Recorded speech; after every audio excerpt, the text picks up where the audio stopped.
So hey guys, welcome again to my channel zoology vibes. Hope you are good and fine. So आज हमारा lecture number 2 है यूरोजेनेटिक system को। और आज के इस लेक्चर में मैंने आपको बताया था कि हम सक्सेशन पढ़ेंगे कि फाइलोजेनिक सक्सेशन कैसे हुआ किडनी का, कैसे कैसे इवॉल्व हुई है। होलोनेफ्रिक किडनी जो थी, मैंने लास्ट लेक्चर में बताया था आपको। तो होलोनेफ्रिक किडनी में क्या क्या कैसे कैसे इवोल्यूशन हुआ, कैसे कैसे इवोल्यूशन हुआ कि जो फिशेस से फिर एमनियोड्स फिर ह्यूमन बीइंग, सब में हम लोगों में किडनी कैसे कैसे इवॉल्व हुई, मतलब एक्वेटिक से टेरेस्ट्रियल लाइफ में, फिर एम्फीबियनिक की लाइफ में, है ना। तो कैसे कैसे इवोल्यूशन हुआ उसे पढ़ लेंगे आज। सो स्टार्ट करते हैं हम अपना आज का लेक्चर। Succession of kidney. तो किडनी जैसे वर्टिब्रेट्स थे तो कैसे कैसे इवॉल्व हुए। तो सबसे पहला जो प्रिमिटिव किडनी था वो क्या था, आर्केनेफ्रॉस।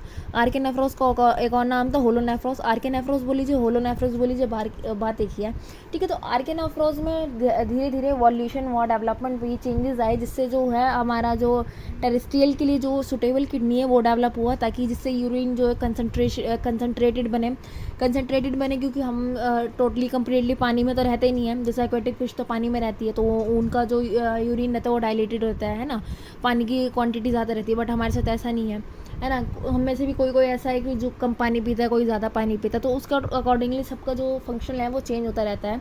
इंटरनल की बात करें वो तो बात खैर अलग सी है, बट जो बात करते हैं टेरेस्ट्रियल से कैसे चेंज वो देखेंगे।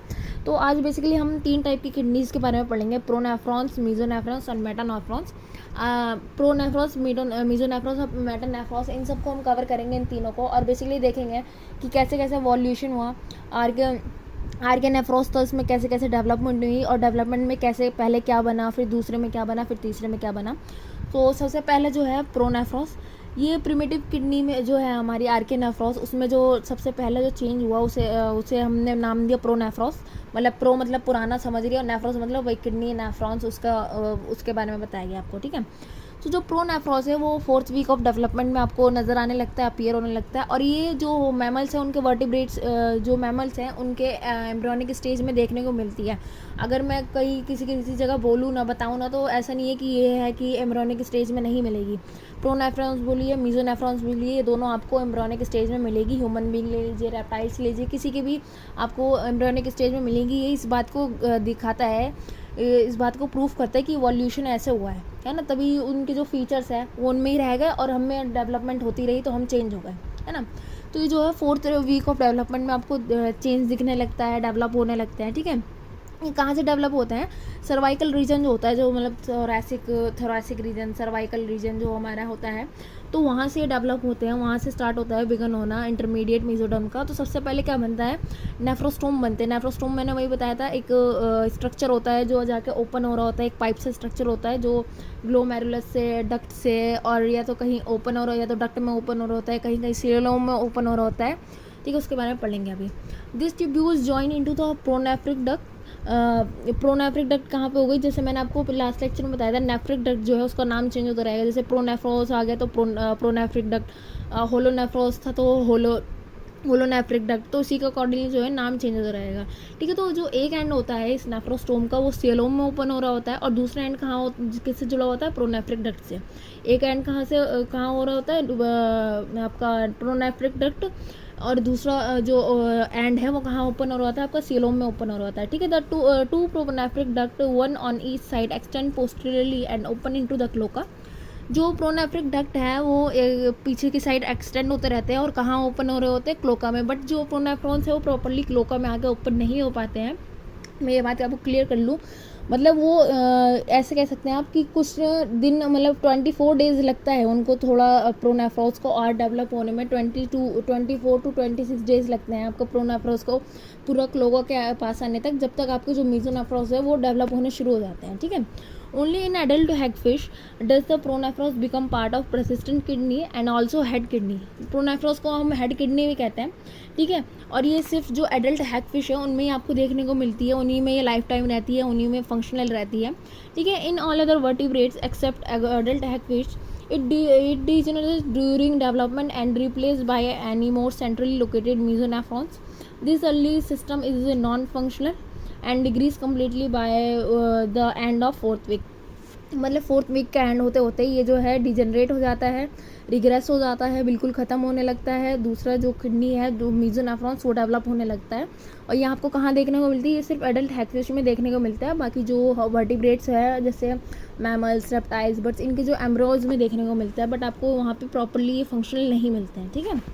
तो अब जो बात करते हैं, हम दूसरी बात करते हैं मेसोनेफ्रॉन्स की।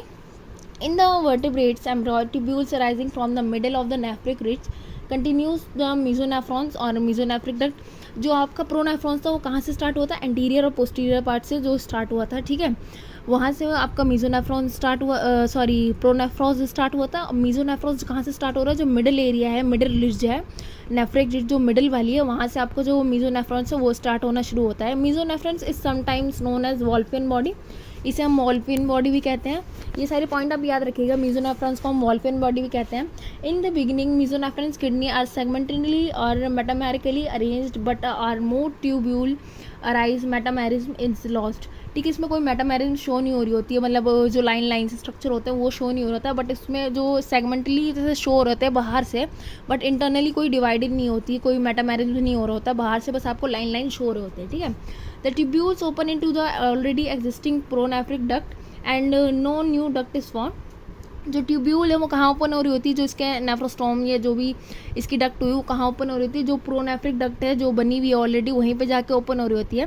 When the pronephros degenerate the persistent pronephric duct is called mesonephros. जब प्रोनेफ्रॉस ही डिजनरेट हो रहा है तो उसकी जो डक्ट होती है उस पर मेसोनेफ्रॉन का कब्जा आ जाता है। अब मेसोनेफ्रॉन का कब्जा आ गया तो उसने अपना नाम दे दिया, उसको मेसोनेफ्रिक डक्ट बोल दिया, है ना। जो प्रोनेफ्रिक डक्ट थी उसी का नाम चेंज हो गया, मेसोनेफ्रिक डक्ट हो गया। उसी में जो सारी डक्ट है वॉल्फिन, जो जितनी भी डक्ट है, नेफ्रोस्टोम वगैरह जो है वहीं पे आके ओपन हो रही होती है, ठीक है।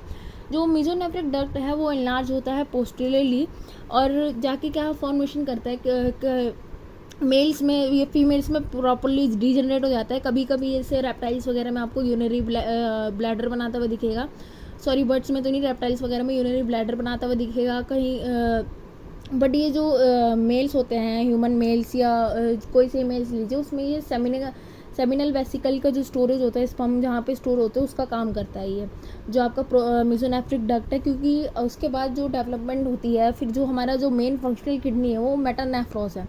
तो जब ये डिजनरेट होता है तो फीमेल में ये प्रॉपरली डिजनरेट हो जाता है ना। बट ये मेल में क्या होता है, इसका जो ट्यूब है वो क्लोकस से अटैच रहती है, और क्लोकस से अटैच होकर क्या काम करती है? वो सेमिनल वेसिकल का काम करती है, जहाँ पे स्पर्म की स्टोरेज और मैच्योरेशन का काम होते हैं, वहाँ पे वो वाला काम इसका मेसोनेफ्रॉस का हो जाता है, ठीक है।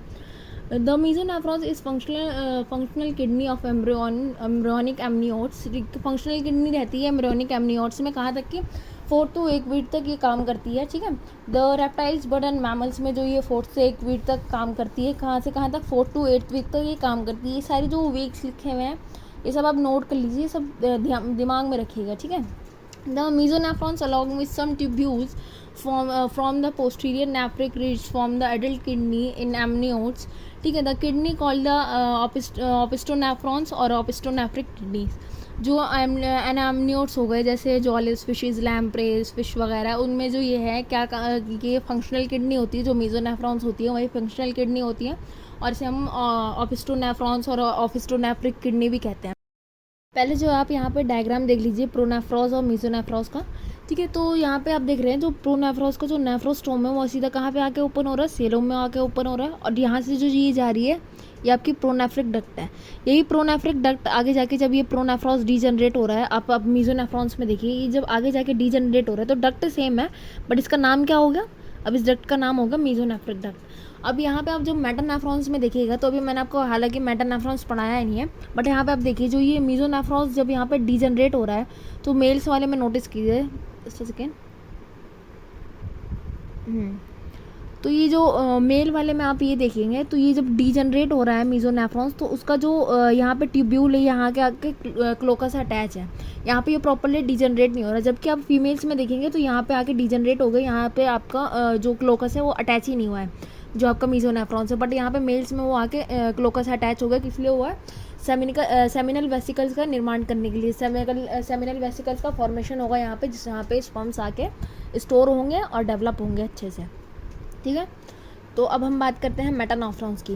जो मेटानेफ्रॉन्स होता है वो डेफिनेटिव किडनी होता है, मतलब वही एडल्ट किडनी है और वही फंक्शनल होता है टेरेस्ट्रियल एनिमल्स में, रेप्टाइल्स, बर्ड्स और ह्यूमन बीइंग, जितने भी प्राइमेट्स है सब में जो आपका एडल्ट किडनी है वो मेटानेफ्रॉन्स होता है। ठीक है, ये कब से अपीयर होने लगता है? ये 5th week of development and become functional around 12th week. ये डेवलप होना शुरू हो जाता है 5th वीक में, और प्रॉपर फंक्शनल कब तक हो जाता है? 12th वीक तक ये प्रॉपर फंक्शनल हो जाता है। ठीक है, जो मेटानेफ्रॉन्स होता है वो डेवलप हो रहा होता है पोस्टीरियर पार्ट ऑफ नेफ्रिक रिड्ज। जो मिडिल पार्ट था वहाँ से क्या आपका डेवलप हुआ, वहाँ से आपका डेवलप हुआ मेसोनेफ्रॉन्स। जो पोस्टीरियर पार्ट है वहाँ से आपका क्या डेवलप हुआ, वहाँ से आपका डेवलप हो रहा है आपका मेटानेफ्रॉन्स, जो आपका पोस्टीरियर पार्ट से डेवलप हो रहा है। ठीक है, तो जो ये आपका मेटानेफ्रॉन्स है वो पोस्टीरियर पार्ट से डेवलप हो रहा है और ये डिस्प्लेस हो रहा है anteriorly and laterally. The displace metanephrons develop into own new duct, the metanephric ducts और द आउटर द यूरेटर। इसे हम यूरेटर भी कह सकते हैं और आउटर नेफ्रिक मतलब मेटानेफ्रिक डक्ट भी कहते हैं। जैसे सबके डक्ट के नाम चेंज होते रहे, तो सिमिलरली इसने उसका डक्ट चुरा लिया तो इसने क्या नाम रख दिया? Metanephric duct. मेटानेफ्रिक डक्ट को ही हम यूरेटर भी कहते हैं, क्योंकि जो भी यूरिन का फॉर्मेशन है उसके बाद यूरेटर के थ्रू ही तो वो क्लोका में जो यूरिनरी ब्लैडर है वहाँ पे जाता है। ठीक है, तो इन जो पोस्टीरियर पार्ट होता है नेफ्रिक रिड्ज का, वहाँ से डेवलप हुआ होता है। और ये जो जितने भी एंटीरियरली और लेट जो वो होते हैं आपके ऊपर वाले मीजोडर्म और मीजोडर्म बोली मीजोनेफ्रॉन्स और प्रोनेफ्रॉस, सबको डिजनरेट करता हुआ आता है एंटीरियर साइड में जितने भी होते हैं। और थोड़ा लेटरल साइड में होता है। लेटरल साइड क्या होता है?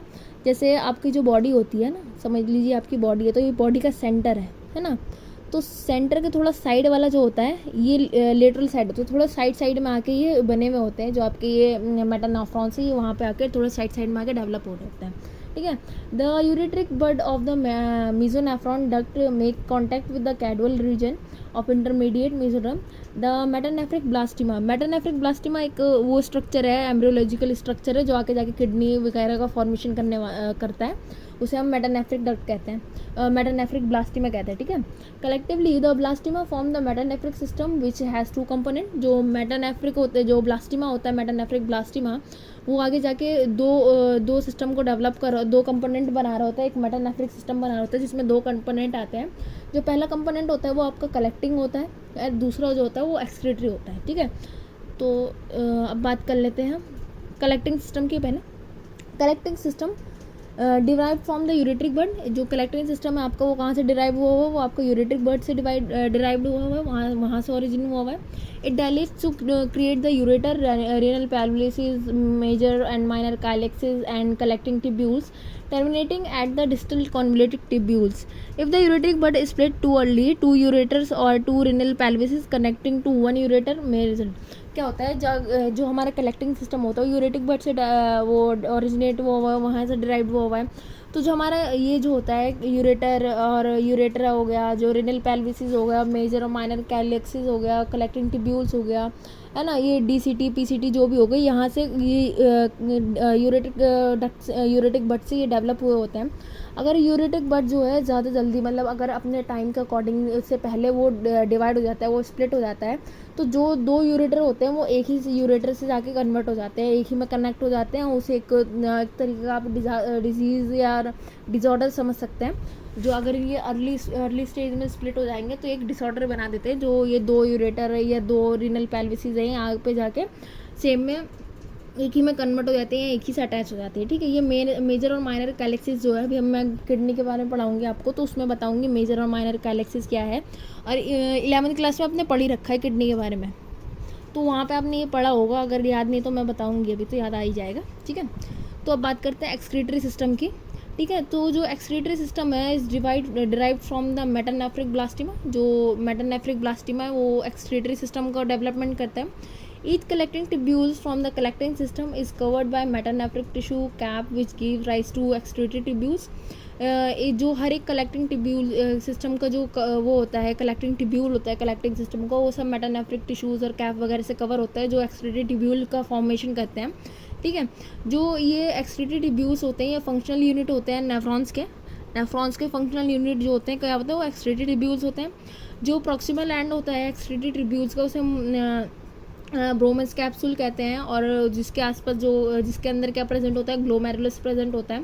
While the distal end elongates to the proximal convoluted tubules loop of Henle and distal convoluted tubule. Proximal का मतलब समझते हैं, प्रॉक्सिमल और डिस्टल आप ऐसे याद रखिए, प्रॉक्सिमल P4 पहले, P4 प्रॉक्सिमल, तो जो नेफ्रॉन्स के पहला वाला रीजन हो गया वो क्या हो गया, बोमन्स कैप्सूल ये वगैरह, और जो दूसरा पीछे वाला डी से दूर, डी से डिस्टल है ना, तो PCT DCT जब आप नेफ्रॉन्स के बारे में पढ़ेंगे डिटेल में तो उसमें आपको ये सब हेल्प देगा, ठीक है।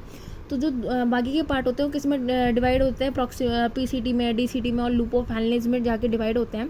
और जो आगे वाला एंड है वो किस में होता है, रीनल कैप्सूल्स या जिसे हम बोमस कैप्सूल कहते हैं, और ग्लोमेरुलस इसमें जाके इसका फॉर्मेशन करता है, ठीक है। यहाँ पे आप क्लियरली डायग्राम में देख सकते हैं कि सबसे ऊपर वाला पोर्शन क्या है, वो प्रोनेफ्रिक है, प्रोनेफ्रॉन्स है ना, प्रोनेफ्रॉन्स डेवलप हुआ, फिर वो डिजेनरेट हो गया, फिर आपको जो ब्लू में दिख रहा है वो मीजोनेफ्रॉस है, ठीक है। फिर मीजोनेफ्रॉस के मैंने आपको पढ़ाया भी, जो मेटानेफ्रॉस है वो पोस्टीरियरली और थोड़ा लेटरली साइड में आपका डेवलप होता है। तो आपको मेटानेफ्रॉन्स दिख रहा होगा, जो ये मीजोनेफ्रॉन्स के बाद आपका स्टार्ट हो रहा है वो मेटानेफ्रॉन्स है, और मीजोनेफ्रॉन्स की जो डक्ट है वो जाके सीधा मेटानेफ्रॉन्स के क्लोकर के साथ अटैच है जाके, तो अटैच होकर क्या कर रही है वो सेमिनल वेसिकल्स का निर्माण कर रही है, उसका जाके फॉर्मेशन कर रही है, ताकि जो स्पर्म्स है वो अच्छे से डेवलप हो जाए, अच्छे से ग्रो हो जाए, ठीक है। फिर यहाँ पे आप मेटानेफ्रॉन्स का स्ट्रक्चर देख सकते हैं, वो पोस्टीरियर साइड में लोकेटेड है। और ये इनका जो डेवलपमेंट है वो कैसे कैसे हुआ है, ऐसे नहीं हुआ कि एक पूरा खत्म हो गया तो दूसरा स्टार्ट हुआ, बनना है नहीं। प्रोनेफ्रॉन्स का डिजेनरेशन स्टार्ट हुआ ही होता है कि मीजोनेफ्रॉन्स जो होता है पूरा डेवलप हो जाता है, फिर उसका डिजेनरेशन स्टार्ट होता है, फिर जाके मेटानेफ्रॉन्स डेवलप हो जाता है। और कैसे सीरीज़ में डेवलप बने हुए होते हैं, मतलब इवोल्यूशन कैसे होता है, ऐसा नहीं कि एक खत्म होता है फिर दूसरा आता है, एक खत्म होता है दूसरा नहीं, सीरीज़ में चलना है, पहले प्रोनेफ्रॉन्स फिर उसके नीचे मीजोनेफ्रॉन्स एंड देन मेटानेफ्रॉन्स जो है अपने एक्चुअल पोजीशन में आके लाई करता है। सो आज का लेक्चर मेरा यहीं पे ख़त्म होता है। होपफुली आपको वीडियो पसंद आई होगी। वीडियो पसंद आए तो लाइक शेयर सब्सक्राइब करना बिल्कुल भी ना भूलें। Thank you.